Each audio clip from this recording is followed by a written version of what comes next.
The smoke didn't look like weather. It moved like intent, black coiling a fist rising over the east field I planted with my brother's seed map and my own tired hands. I tasted chemicals before I saw flame, the kind that doesn't drift or wander but hunts in straight lines. Training kicked in. 30 years of reading fires the way some folks read faces, origin, wind, fuel, lie.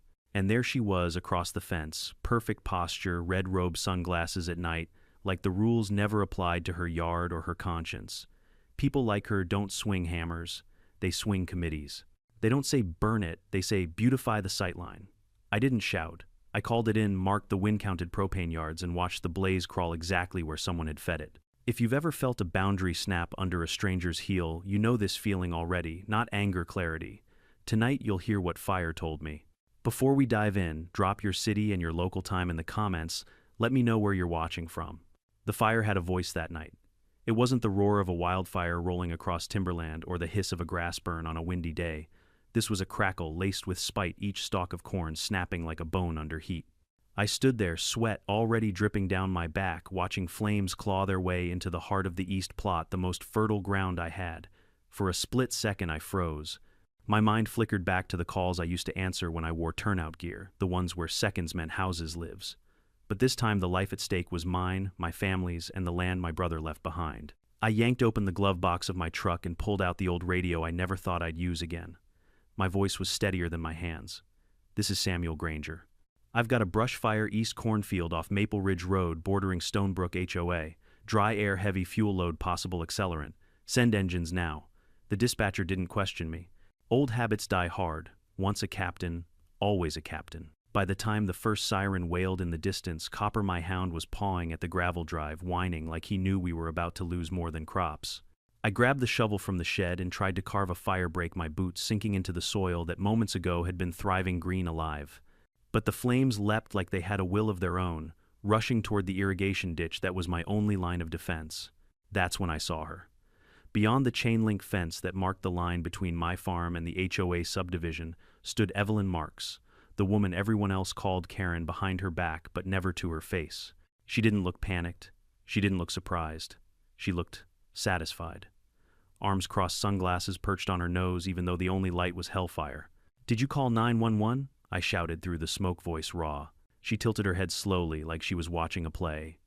"Isn't that your job, farmer boy? After all, it's your mess." Every muscle in me tightened, but I swallowed it. I wasn't going to give her the performance she wanted. I turned back toward the fire, my lungs burning with each breath. The fire engines finally barreled down the drive, red lights cutting through the smoke. Out stepped Chief Alvarez, a man I'd trained myself years ago. His eyes scanned the line of flames, then darted toward the HOA fence line. He didn't need me to say it. The point of origin was obvious. Within minutes, hoses were stretched, nozzles opened, and the field turned into a battlefield. I barked directions without thinking, anchor on the ditch. Protect the barn. Watch for propane tanks by the shed. Old instincts took over and the crew followed without question. It felt like stepping back into the uniform I thought I'd hung up for good. As the flames hissed and died under the weight of water and foam, the truth began to show itself. Near the fence, buried in blackened soil, was a metal canister, charred but not destroyed. I bent down with my gloved hand, lifted it, and felt the heavy weight of gasoline still lingering inside. This wasn't some accident. It was planted. I looked up, and for the first time that night, Evelyn was gone. Her silver SUV sat crooked in her driveway headlights, still faintly glowing as if she'd left in a hurry but hadn't gone far. The grass by her hydrangeas was scorched footprints burned into her lawn. My gut twisted not from fear but from certainty. When Alvarez walked over, I didn't say much, just held up the canister. He raised his brows, muttered a curse, and signaled 2 firefighters to document it.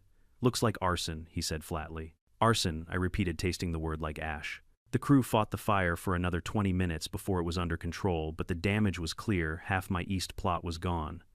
The field my brother called the Golden Corner was nothing but skeletal stalks and gray soot. I stood there, heart hammering, staring at the destruction, while the rest of the neighborhood lit up with porch lights and murmurs.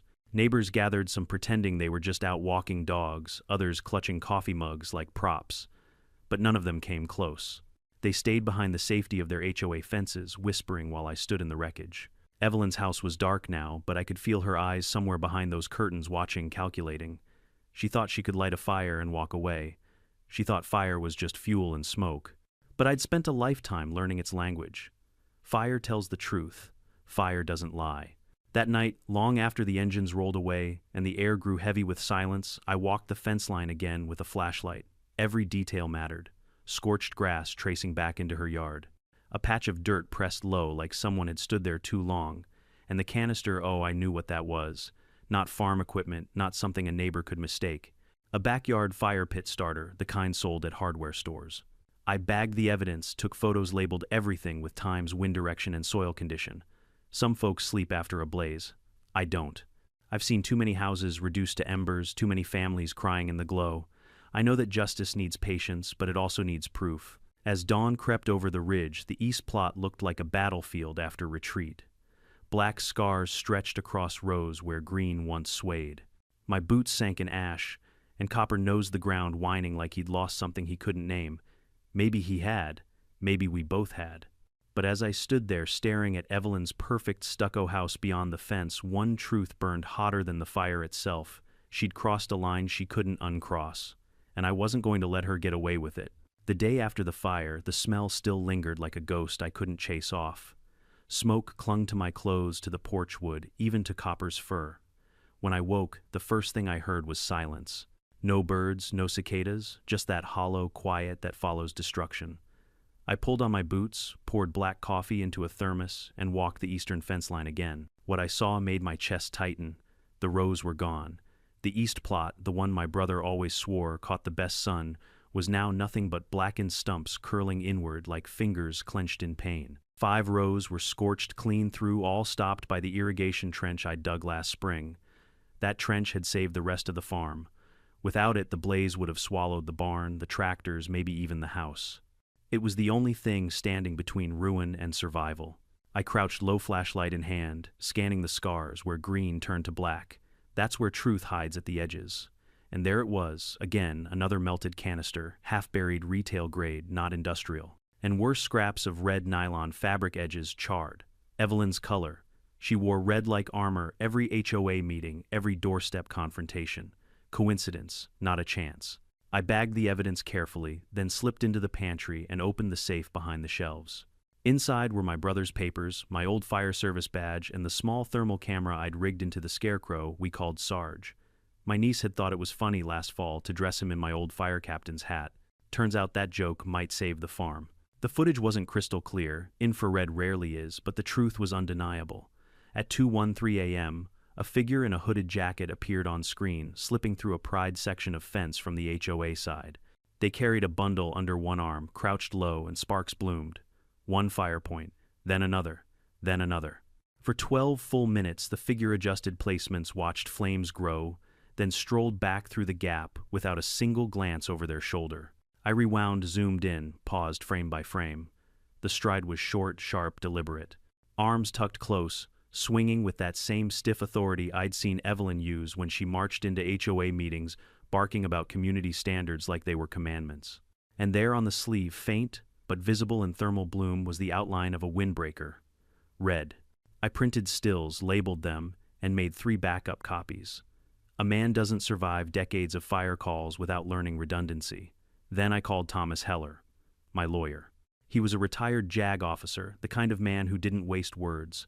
I laid it out. The fire, the evidence, the footage. He didn't interrupt. When I finished, he said, "Only, you have backups." "Yes." "Good. Then we move carefully. Don't confront her. Don't knock on her door. Let me handle the fire marshal. Give me 24 hours. 24 hours later, Fire Marshal Clay Polk pulled into my drive. He was a straight shooter, served on the department back when I still wore the uniform. We shook hands without a word, and I handed him the evidence bags. He studied the footage, his jaw tightening. "If this holds, it's criminal arson," he said. "Not just property damage. Felony." He walked the fence with 2 inspectors shining UV lights across the grass. The accelerant trail started on Evelyn's side and bled under the fence line. He knelt, scraped soil into a vial, then muttered, "She's in trouble." That night at 3:15 a.m., they knocked on her door. I stood 50 yards away, arms folded, watching. Evelyn opened in a crimson robe, mascara streaked like she'd been crying or wanted to look like she had. When Polk showed his badge, she gestured wildly at me at the field, her voice sharp and frantic. But when they held up the melted canister, she slipped. "That's not mine," she blurted. "I threw it out last week." Her mistake echoed down the quiet street.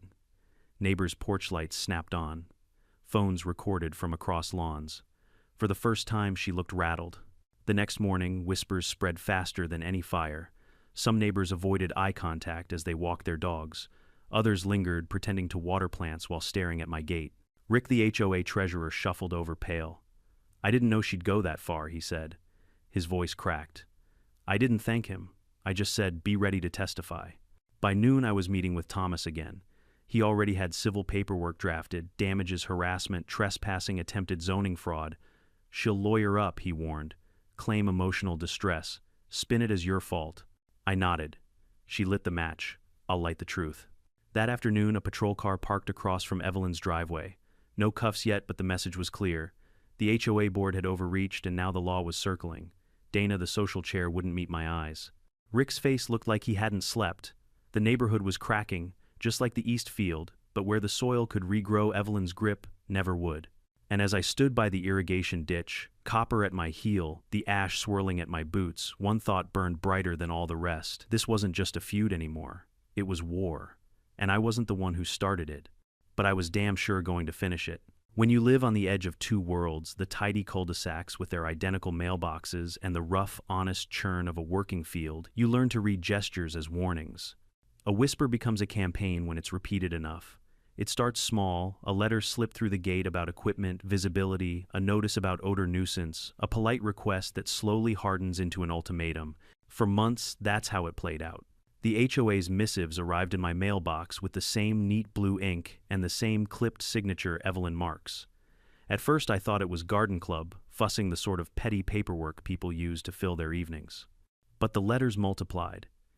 Each one added a formal veneer to the pressure-layering bureaucracy over malice until it became choking. They complained about tractor noise during harvesting hours of the unsightly rows that interrupted the view of their carefully landscaped yards. Someone filed a complaint about a chicken, one old hen, that wandered too close to the sidewalk, and the note read like an indictment. I answered with facts. My land was zoned agricultural long before Stonebrook existed. My tractors were within legal noise times. My compost complied with county regs. The replies kept coming, not from a neighbor with a question, but from a board that smelled a problem and decided the problem was me. Evelyn had a knack for dressing harassment up as civic duty. She'd come to my gate once with a smile and a stack of pamphlets talking about community standards and beautification initiatives. The way she said we was like a gauntlet thrown. We'd like to see a softer edge facing the subdivision, she told me. Maybe some hedges, some wildflowers. Her smile was the practiced kind that belongs to someone who knows exactly how to fit into every room. I told her once calmly that this wasn't ornamental turf. It fed people. That was the moment I saw the flicker in her face, the flash of something like hunger for control. She left with a promise to look into options. That promise translated into last-ditch letters, consultants, and eventually an attempt to build a paper trail that painted my farm as a danger. It's tricky to prove a campaign of small cruelties. Each letter, each anonymous post on a neighborhood forum, each concern raised at a board meeting looked reasonable by itself. But reasonable piled on. Reasonable becomes ruin. They commissioned a visual impact assessment paid from HOA funds. The consultant's invoice was neatly routed through a cousin of one of their board members, an odd coincidence that coyly I couldn't ignore. They ordered soil samples and inspectors, who wrote reports with the same vague alarmist language: potential environmental risk, outdated agricultural practices, community safety. These weren't meant to discover truth. They were meant to manufacture justification. The quieter, meaner tactics were worse. Mailboxes painted garish pink with the word scab written across mine. Trash flung into my irrigation ditch. Teenagers who used to buy eggs from my farm stopped coming around because someone had started a whisper campaign about health risks. The cumulative weight of those small things presses on you. You either fold or you fight back. I'm not the folding type. My brother taught me better than that.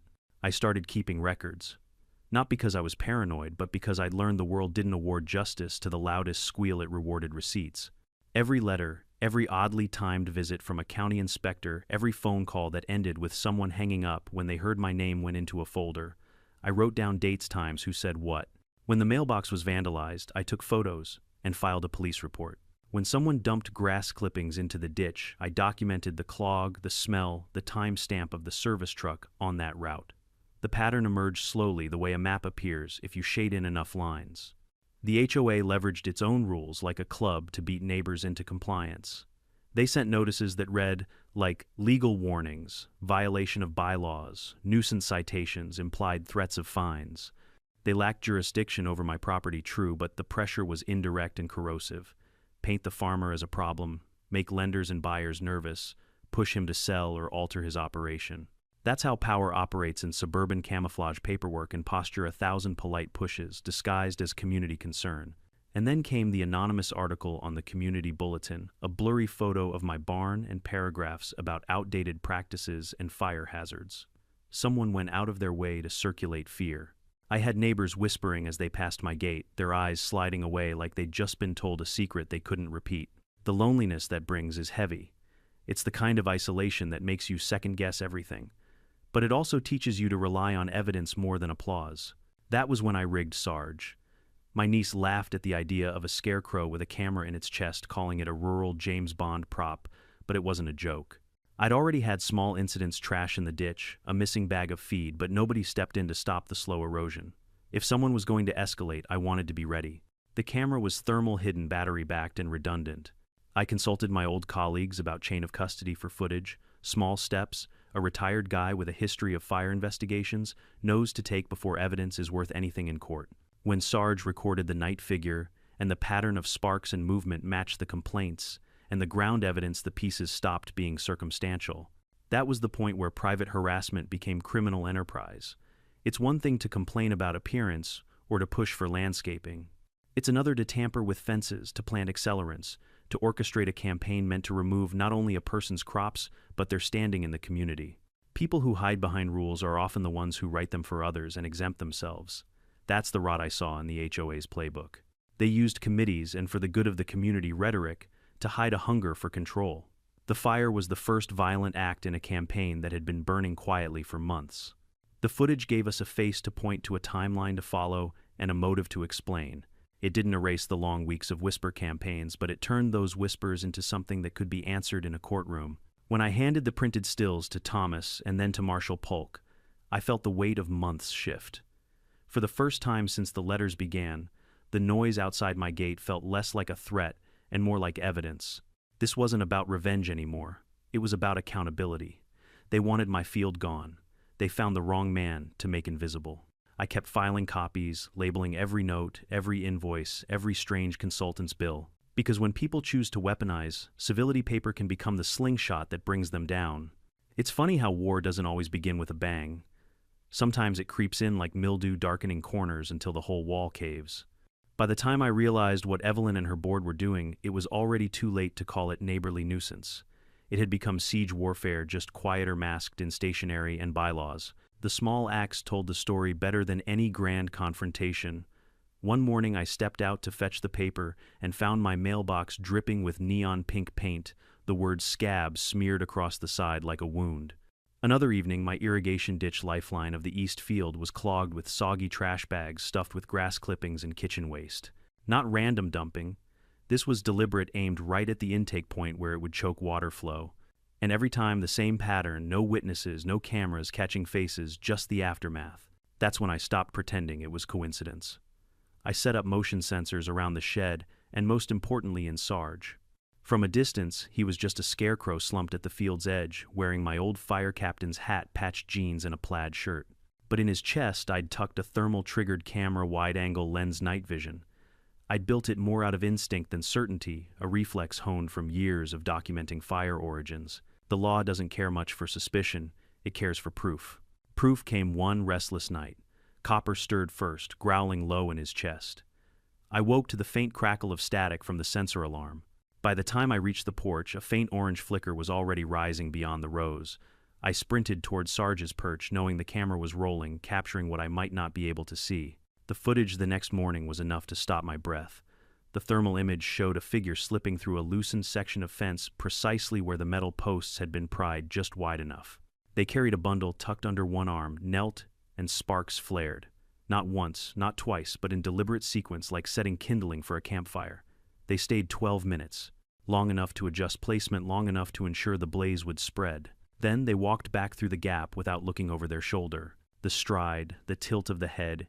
It was her, Evelyn, Even in infrared, her stiff, short steps were unmistakable.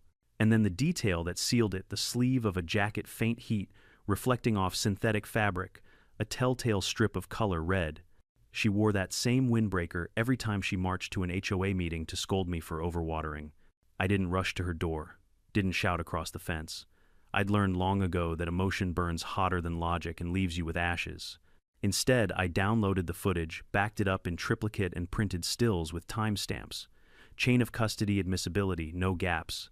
This wasn't a neighborhood spat anymore, it was evidence in a felony. When I met Thomas, the lawyer, in his office, I slid the stills across his desk. He didn't blink, just leaned back and asked if I had duplicates stored off-site. I nodded. Good, he said. Because she'll claim you tampered. People like her always do. His plan was simple, no confrontation, no threats. Let the fire marshal handle the criminal side, while we built a civil case that tied her harassment campaign to the HOA itself. 24 hours later, Marshal Polk arrived at my farm. He wore the same serious expression I remembered from the department days. Together we walked the fence. He crouched where the accelerant trail shimmered faintly under UV light. He scraped soil into vials, bagged the melted canisters, noted the trampled grass. Not looking good for her, he murmured. That night they knocked on Evelyn's door. I stood in the dark 50 yards off, arms crossed. She answered in her crimson robe, mascara smeared like she'd rehearsed grief. Polk held up the evidence bag. She blurted too quickly. That's not mine. I threw it away last week. And just like that, the slip of tongue became a noose. Porch lights flicked on across the subdivision. Phones lifted. Neighbors filmed the HOA queen caught fumbling. By morning, whispers buzzed louder than cicadas in July. Some neighbors avoided my eyes as they jogged past. Others lingered with dogs on leashes too short, pretending not to stare. And then Rick, the treasurer, who always looked like he'd rather be anywhere else, approached the fence. His face was pale. I didn't know she'd go that far, he said. His voice cracked. I didn't thank him. I didn't offer comfort. I just said, be ready to testify. That same afternoon, Thomas called with the next step. We're filing civil damages, harassment, trespass, zoning interference. She'll fight dirty claim, emotional distress, spin it as your fault. I looked out over the blackened east field, the skeletal stalks clawing at the sky. She lit the match, I said, voice flat. I'll light the truth. The patrol car parked outside her house the next day wasn't just law enforcement, it was a signal. The HOA's fortress of bylaws was cracking. Dana, the social chair who used to beam false smiles, kept her head down when she saw me. Neighbors whispered in pairs, avoiding eye contact. The board had turned a blind eye to Evelyn's crusade, but now the fire had forced their silence into daylight. I stood by the irrigation ditch, copper pressed against my leg ash, curling around my boots. I felt it then, not fear, not even rage, but clarity. She had escalated from letters and gossip to gasoline and flame. And while she thought the fire would erase my livelihood, she hadn't accounted for the one thing she couldn't control: evidence. This wasn't just a feud anymore. This was war, and I knew how to fight it. Not with fists or fire, but with patience, proof, and the kind of steady resolve that breaks stronger enemies than a homeowner's board. The investigation turned the neighborhood into a stage, and every house became an audience. People who once ignored me now lingered at their porches, watching law enforcement cars idle near Evelyn's driveway. The patrolmen weren't there to arrest her yet, just to ensure evidence was preserved and questions asked. But in a subdivision where gossip traveled faster than rainfall, their presence was louder than sirens. Marshal Polk didn't waste time. He and his team marked off the east fence line with tape crouching to collect soil samples and ash residues. Under a UV flashlight, the accelerant shimmered faintly across grass blades, a neon trail pointing directly toward Evelyn's hydrangeas. Origin's clear one, Inspector muttered. She started it on her side, carried it across. Polk nodded, but said nothing. He didn't need to. The silence carried its own conviction. By the second day, neighbors whispered openly. Dana, the social committee chair who never met a sentence she couldn't lace with a fake smile, avoided me entirely. Rick, the treasurer, looked like he'd aged 10 years overnight. And then, in a twist I almost admired, Evelyn tried to flip the script. She hosted an informal gathering at her yard, claiming she was the victim of harassment. A handful of board loyalists attended, but most stood awkwardly sipping lemonade, their eyes darting toward the blackened field like they couldn't pretend anymore. I stayed on my porch, arms crossed, watching. Copper barked once and settled at my feet. I didn't need to disrupt her theater. The truth was already smoldering beneath her stage. Later that week, Thomas, my lawyer, called me into his office. His desk was covered in files, each one labeled with neat handwriting. She's going to counterclaim, he said. Emotional distress, invasion of privacy, maybe even defamation. But we have something stronger: pattern and motive. The letters, the vandalism, the consultants paid with HOA funds. It shows escalation, not accident. He handed me a folder. Inside were copies of invoices, soil tests, landscaping, consultants, all tied to Evelyn's relatives or personal accounts. Misuse of HOA funds. I whistled low. So, it wasn't just fire she played with. Exactly, Thomas said. We're not just defending your land, we're building a case that this was systemic abuse of power. The weight of it settled on me. This wasn't just Evelyn anymore. It was the HOA itself, a machine she'd fueled with control and fear. And if we toppled her, the machine would fall with her. That evening, Polk stopped by again. He carried a small evidence bag, inside of which lay a modified ignition trigger wrapped in duct tape. We found 3 of these buried in your field, he said. Cheap timers, butane cartridges. Not professional work, but calculated. His voice dropped. This wasn't rage, it was planned. Hearing it put a stone in my chest. Rage you can dismiss as heat of the moment, stupidity. Planning means intent. Malice. She hadn't just wanted to scare me, she wanted to erase me. The neighborhood couldn't hide from it anymore. A video clip leaked 15 seconds of the thermal footage from Sarge. Grainy infrared, but unmistakable. A figure crouching at the fence, sparks flaring, red sleeve catching light. It spread across the Stonebrook HOA forum before moderators tried to delete it. But by then, screenshots had already traveled through group chats and emails. The mask was off. The next day, a local reporter showed up at my gate. She asked if I wanted to comment on the fire feud between farmer and HOA board. I shook my head. No feud, I said. Just evidence. Then I turned away. Let them print what they wanted. I had the truth on tape. Inside the subdivision, the board scrambled. An emergency meeting was called in the clubhouse. I wasn't invited, of course, but I didn't need to be. Word travels. Bernard, the HOA president, tried to calm residents, insisting the board cannot prejudge guilt. But Rick, pale and trembling, raised his hand and asked the question everyone feared. Are we liable? Silence followed. Liability meant money. Money meant lawsuits. Suddenly, Evelyn's crusade didn't look like community service. It looked like a noose tightening around their wallets. For the first time in months, I felt the shift. Their fortress of forms and fines had cracks. People stopped avoiding my gate. One older neighbor, Mr. Haskins, even brought over a pie, muttering, I never liked the way she ran things. Others weren't brave enough for gifts, but offered nods, half smiles, the kind of silent apologies you see in people who realize they chose the wrong side. Meanwhile, Evelyn doubled down. She walked the cul-de-sacs in her red windbreaker, knocking on doors, spinning tales about how I'd fabricated evidence, how I'd installed spy cameras to intimidate her. But paranoia smells different from leadership. The more she insisted, the more isolated she looked. Her Lexus sat untouched in her driveway, weeds creeping along the edges of her immaculate lawn. The queen was cornered in her own castle. Still, I knew better than to celebrate early. Cases like this aren't won by gossip or sympathy. They're won in court with receipts and patience.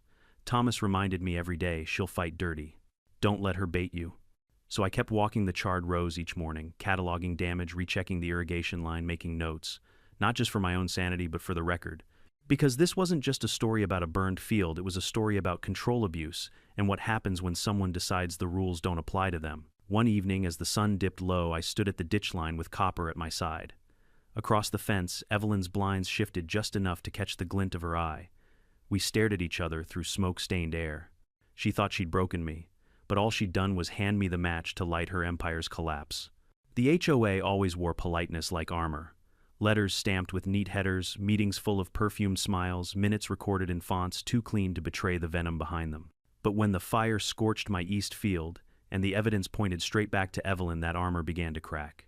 You could hear it in the way neighbors whispered on sidewalks, see it in the way Rick's hands trembled when he carried folders from the clubhouse. It didn't take long before one of them broke ranks.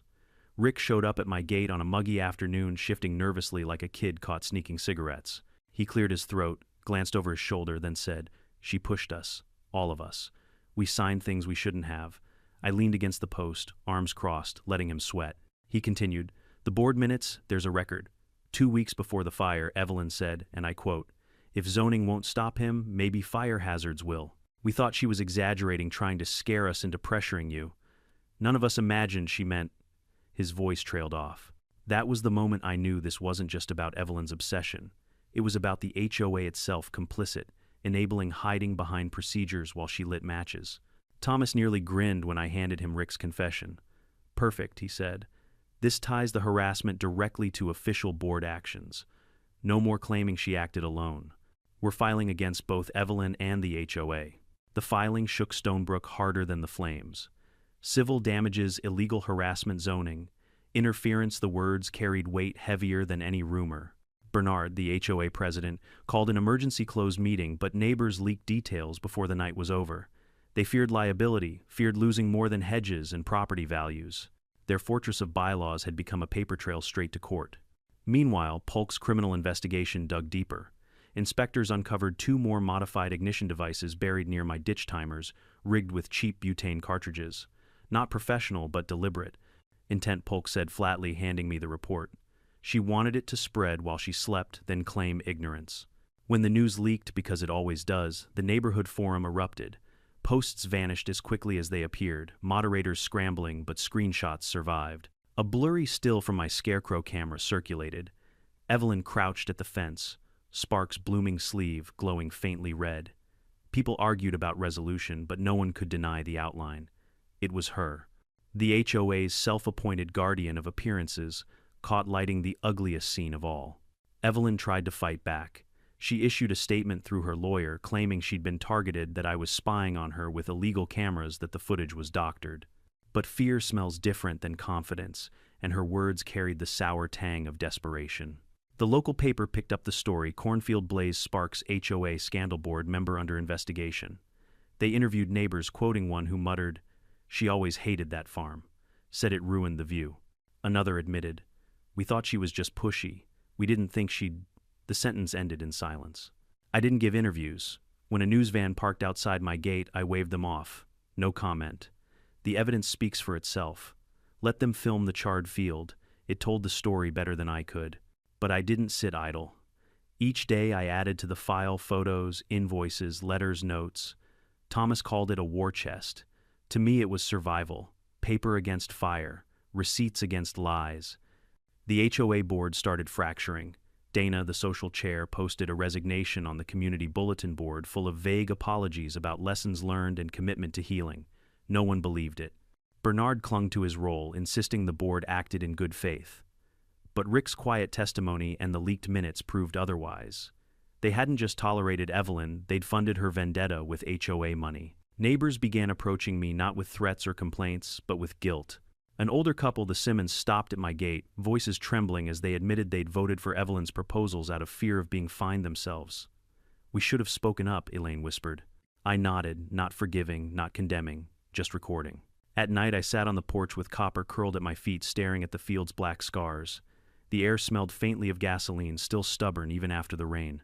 I thought about my brother, about the promise I'd made to keep the land whole. Evelyn thought she could erase history with fire, but she didn't understand this soil remembered. The civil suit gained momentum. Depositions loomed. Reporters circled, and Evelyn. She stopped walking the cul-de-sacs in her red windbreaker. Her blinds stayed closed. Her once manicured lawn grew ragged at the edges, weeds curling like laughter at the irony. The queen of appearances undone by neglect of her own. But the most telling moment came one evening when a sheriff's deputy knocked at her door. I watched from across the fence as she answered, face pale, robe clutched too tight. The deputy handed her a formal notice request to seize her electronics. Probable cause established. Evidence demanded. She argued at the doorstep, gesturing wildly, but the deputy remained stone-faced. Finally, she slammed the door. The blinds trembled. That was when it hit me: the fire she lit had leapt its boundaries. It wasn't confined to my field anymore. It was crawling through the HOA, into her house, into the reputation she'd built like a fortress. And unlike flames on corn, this blaze wouldn't be put out with water. I exhaled slowly, the night air cool in my lungs. The battle wasn't over, but for the first time I knew the tide had turned. Courtrooms don't smell like justice. They smell like stale coffee, polished oak, and the faint sweat of nerves. When I walked through those heavy glass doors, I wasn't just a farmer defending scorched rows of corn. I was dragging an entire HOA into the light, with Evelyn at the center, red blazer buttoned tight, as if fabric alone could hold her crumbling empire together. The civil case came first. Damages, defamation, harassment, property destruction. Thomas laid it out with the calm precision of a surgeon. He started not with the fire, but with the years of harassment letters, fake inspections, HOA funds spent on consultants tied to Evelyn's family. He called it systematic abuse of power. I watched the judge's eyes narrow when he read the board minutes aloud, the very words Rick had leaked. If zoning won't stop him, perhaps fire hazards will. Evelyn's lawyer, a slick-haired man from the city, stood and tried to turn the story upside down. Your Honor, he began, this is a dispute between neighbors inflated by personal vendettas. My client has served the community with distinction. The plaintiff, however, has resisted every attempt at cooperation, turning minor disagreements into conspiracy. His voice dripped with rehearsed confidence, but I saw his hands twitch when Thomas displayed the infrared still. Evelyn's silhouette crouched at the fence sleeve, glowing red. Then Rick took the stand. He shifted nervously, but spoke clearly. She pushed us. She told the board if we kept pressing, he'd either sell or snap. She said the cornfield cheapened the property line. We didn't think she meant fire. The judge leaned forward, expression unreadable, but the silence in the room told me enough. When it was my turn, I swore in, laid my hand on the Bible, and faced both the judge and Evelyn. My voice didn't shake. I walked them through the timeline, through the scarecrow footage, through the canisters bagged in evidence. I explained the way accelerants burn, how flame patterns reveal truth. I'd taught recruits this language once. Now I was translating it for a courtroom. Fire doesn't lie, I told them. And the fire in my east field had spelled one name. Evelyn's lawyer tried to rattle me. Isn't it true you installed cameras to intimidate her? That you have a history of confrontation with the HOA? I leaned forward, steady. I installed cameras because someone kept vandalizing my property. And the only confrontation I've had is keeping my land legal and my brother's promise alive. He pressed again, but the judge overruled. After hours of testimony, Thomas closed with the weight of everything we'd presented. Your Honor, my client planted corn. That was his crime. For that, his livelihood was nearly erased by flames lit in the dead of night. This isn't about neighborly squabbles. This is about accountability. The board acted beyond its authority, and one of its members took that crusade to fire and gasoline. The judge recessed, leaving the room heavy with held breath. Evelyn sat stiff, pearl necklace gleaming, but her eyes flickered to me once, just once, and I saw fear. Not anger. Fear. When the gavel finally fell, the decision came sharp. The court ruled in my favor. Evelyn and the HOA were ordered to pay damages 6 figures that wouldn't bring back my brother's rose, but would remind them justice had a price. The HOA was further ordered to cease and desist any enforcement actions against my property. The words rang hollow in the quiet, but to me they sounded like air after smoke. But it didn't end there. Outside, reporters swarmed. Microphones shoved in my face, questions flying. Do you think the HOA was complicit? How will you rebuild? I answered only once. This land remembers, and so do I. Then I walked past them, copper at my heel, ignoring the flashes. Days later, the criminal case escalated. The DA filed charges, felony arson, malicious destruction, trespassing, misuse of HOA funds. Evelyn's lawyer shouted fabricated evidence, but the thermal footage, the soil samples, the ignition devices together, they painted a picture no denial could blur. Meanwhile, the HOA fractured like rotten wood. Dana resigned, citing personal reasons. Bernard clung to the presidency, but lost his footing as homeowners demanded accountability. Meetings turned into shouting matches, neighbors who once cowered now, demanding refunds for unjust fines and answers for their misplaced trust. The fallout spread further. Local news aired the footage in grainy loops voiceovers, framing Evelyn as the symbol of HOA abuse. National outlets picked up the story, suburban HOA scandal, cornfield fire exposes abuse of power. People across the state debated it, some siding with property values, others with property rights. Through it all, I stayed quiet. My job wasn't to win public opinion, it was to protect the soil under my boots. Each morning I walked the blackened field boots, crunching on ash, notebook in hand. Some rows were dead, but other survivors still pushed green tips toward the sky. Life doesn't wait for lawsuits. Then came the evening that sealed it for me. I stood by the irrigation ditch, copper at my side, when I noticed movement across the fence. Evelyn, once queen of the subdivision, now stood alone on her porch. Her robe sagged, her hair unkempt. She looked across at me, not with fire, not with smugness, but with a hollow stare of someone who realized the empire she built from bylaws and gossip was burning faster than my corn ever had. For the first time, I didn't feel anger, just a strange calm. The fire she lit had leapt beyond her control, and the blaze of truth wasn't mine to extinguish, it was hers to endure. You'd think victory would taste sweet, but in truth it was more like ash cooling on the tongue. The court had ruled in my favor. The HOA had been ordered to cease their harassment, and Evelyn now faced criminal charges that could bury her for years. Yet as I walked the charred rows of my east field, there was no cheering crowd, no confetti, just silence. The kind that follows fire when all that's left is scorched earth and the long patient work of regrowth. The fallout in Stonebrook was immediate and brutal. The HOA board, once a wall of polite smiles and sharpened bylaws, collapsed under its own weight. Dana's resignation was only the first stone to fall. Within weeks, 2 more board members quit, citing family obligations. What they really meant was they couldn't stand the glare of neighbors whispering words like complicit and fraud. Bernard, the president, who had once thundered about protecting property values, found himself cornered at every meeting. Residents shouted over him, demanding refunds for fines that had been levied without cause receipts, for consultants who turned out to be Evelyn's cousins, and explanations for why HOA dues had quietly risen while sidewalks crumbled. It became clear the board hadn't just been negligent, they'd been rotten. An anonymous thumb drive arrived one morning in my mailbox, no return address. Inside were hundreds of emails from HOA archives. Evelyn mocking neighbors for trashy yard decor, Dana joking about fines as easy revenue, Bernard urging the board to keep pressure on the farmer until he breaks. The words dripped with contempt, exposing them not as guardians of community but as bullies armed with letterhead. I handed the drive straight to Thomas. He smiled grimly. This isn't just civil anymore. This is federal misuse of funds, maybe wire fraud. I realized then that the fire Evelyn lit was only the most visible flame. Beneath it smoldered years of corruption, a network of quiet abuses finally dragged into daylight. Neighbors changed too. The same folks who once crossed the street to avoid me now walked up my drive with apologies and offerings. Elaine Simmons brought a basket of apples, her voice quivering as she said, "We should have stood up sooner."